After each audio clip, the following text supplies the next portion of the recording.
Imagine you were paralyzed from the neck down, or you were diagnosed with Alzheimer's or Parkinson's.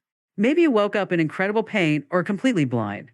These devastating health conditions are those that Elon Musk's company Neuralink wants to tackle with a computer chip brain implant, and he just got FDA approval to do it. I'm Kim Komando, brought to you by T-Mobile. Their advanced network now goes farther than ever before. Visit T-Mobile.com/55 today. Neuralink invented a device, no bigger than a coin, placed inside your brain powered by a lithium ion battery. Very thin wires listen and talk to your brain cells. That convo is sent to a computer and then back to the brain implant. So, a paralyzed person can text just by thinking about what they want to say. Neurological diseases could be stopped because the device tells the brain not to make those changes. Musk says soon implanting the brain chip will take only 30 minutes with no anesthesia. Incredible! Try my free daily tech newsletter at getkim.com.